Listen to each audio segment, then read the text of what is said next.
Hi, JEE Main 2025-ന്റെ first session അടുത്തുകൊണ്ടിരിക്കുകയാണ്. ഈ സമയത്ത് നമ്മൾ തീർച്ചയായിട്ടും ജാഗരൂകരായിട്ടിരിക്കണം. എന്തൊക്കെ വേണം, എന്തൊക്കെ ചെയ്യുക എന്നൊക്കെ നിർദ്ദേശങ്ങൾ ഓൾറെഡി നിങ്ങൾക്ക് തന്നിട്ടുണ്ട്. ഇപ്പൊ ഞാനിപ്പോൾ വന്നിരിക്കുന്നത് എക്സാമിനേഷൻ ഹാളിൽ അല്ലെങ്കിൽ എക്സാമിനേഷൻ ഡേറ്റിൽ അല്ലെങ്കിൽ അതിന്റെ തലേന്നൊക്കെ നമ്മൾ എന്തൊക്കെ കാര്യങ്ങൾ ശ്രദ്ധിക്കണം എന്നുള്ള കാര്യം പറയാൻ വേണ്ടിയിട്ടാണ്.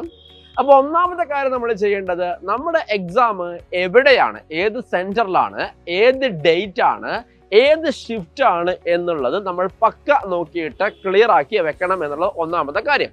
റെഡി?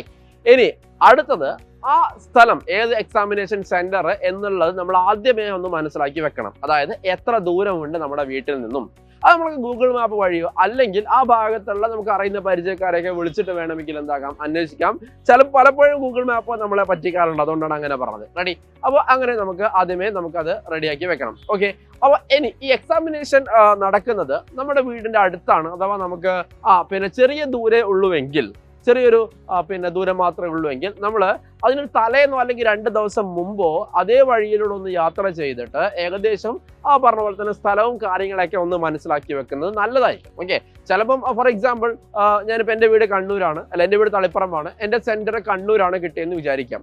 അപ്പോൾ ഞാനിവിടെ നിന്ന് കണ്ണൂരാണ് സെന്റർ, ഇന്ന സ്ഥലത്താണെന്ന് മനസ്സിലാക്കി. ഓക്കെ, ഞാൻ കണ്ണൂർ ബസ് സ്റ്റാൻഡിൽ ബസ് ഇറങ്ങി. അപ്പോൾ ഇന്ന സ്ഥലം ഏതാണ്, ഇന്ന എക്സാമിനേഷൻ സെന്റർ ഏതാണ്, അല്ലെങ്കിൽ കമ്പ്യൂട്ടർ സെന്റർ ഏതാണ് എന്ന് ഞാൻ അന്ന് രാവിലെ അന്വേഷിക്കുന്നത് ഭയങ്കരമായിട്ട് ടൈം നമ്മൾ കൺസ്യൂം ചെയ്യാനോ നമ്മുടെ പ്രഷർ ആക്കാനും സാധ്യതയുണ്ട്. അപ്പൊ അതുകൊണ്ട് തന്നെ 2 ദിവസം മുമ്പോ അല്ലെങ്കിൽ തലേന്നോ ഒന്ന് പോയി ഏതാണ് നമ്മുടെ സെന്റർ എന്നൊക്കെ കണ്ട് ഒന്ന് നമ്മുടെ മനസ്സിൽ ആക്കി വെക്കുന്നത് വളരെയധികം ഗുണം ചെയ്യും. ഓക്കെ. ഇനി അഥവാ കുറച്ച് ദൂരത്താണ് നമ്മുടെ എക്സാം എങ്കിൽ, ഓക്കെ, അപ്പോൾ നമ്മൾ എന്ത് ചെയ്യണമെന്ന് വെച്ച് കഴിഞ്ഞാൽ തലേന്ന് തന്നെ ഒന്ന് പോയി അവിടെ താമസിച്ച് റൂം എടുത്തോ മറ്റോ താമസിക്കുന്നത് നമുക്ക് ഗുണം ചെയ്യും. കാരണം അതിരാവിലെയുള്ള യാത്ര, ഉറക്കം കഴിഞ്ഞിട്ടുള്ള യാത്ര നമുക്ക് ഒഴിവാക്കാൻ വേണ്ടിയിട്ടാണ് ഇത് പറയുന്നത്.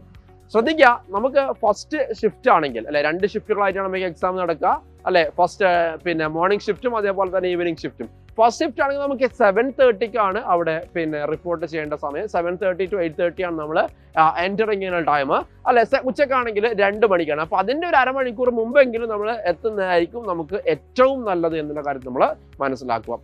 അതോടൊപ്പം തന്നെ ശ്രദ്ധിക്കുക, നമ്മുടെ അഡ്മിറ്റ് കാർഡും അതോടൊപ്പം തന്നെ ഒരു ഫോട്ടോയും അതുപോലെ തന്നെ ഫോട്ടോ ഉള്ള ഒരു ID പ്രൂഫും നമ്മുടെ ആദ്യമേ എടുത്ത് ബാഗിലൊക്കെ ആക്കിയിട്ട് സെറ്റാക്കി വെക്കുക. അല്ലാതെ അന്ന് രാവിലെ അതിനൊക്കെ വേണ്ടിയിട്ട് സെർച്ച് ചെയ്യുന്ന ഒരവസ്ഥ ഉണ്ടാവരുത്.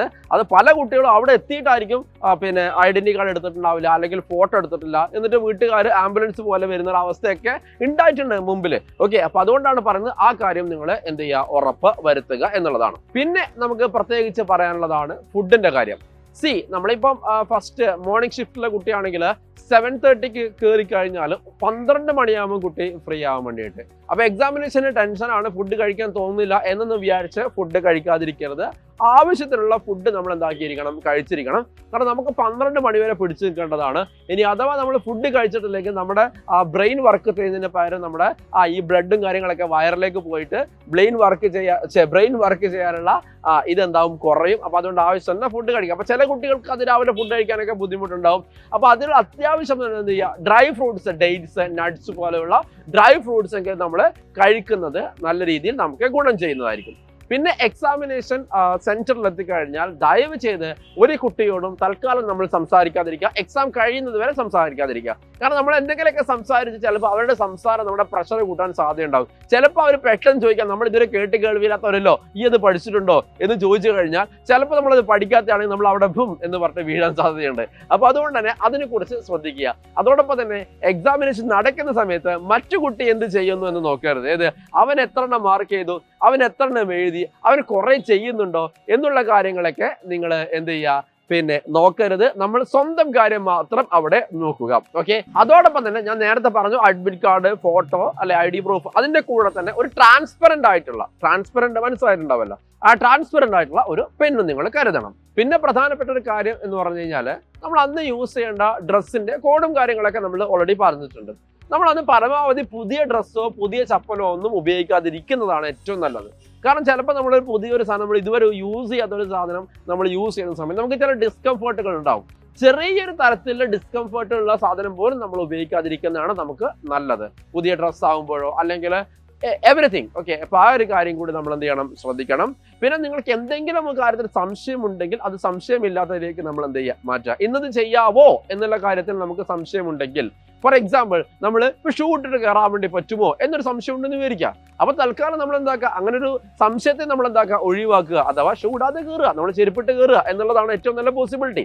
നമുക്ക് മാനസിക സമ്മർദ്ദം തരുന്ന എല്ലാ കാര്യങ്ങളും നമ്മൾ ആ ഒരു 4-5 മണിക്കൂറിലേക്ക് ഒഴിവാക്കുന്നതായിരിക്കും നമുക്ക് ഏറ്റവും നല്ലത്. അപ്പൊ ഇത്രയും കാര്യങ്ങളാണ് നമ്മൾ എക്സാമിന്റെ തലേന്നും അതോടൊപ്പം തന്നെ എക്സാമിന്റെ അന്നും എക്സാമിനേഷൻ ഹാളിലൊക്കെ നമ്മൾ എന്താക്കേണ്ടത്, ശ്രദ്ധിക്കേണ്ടത്.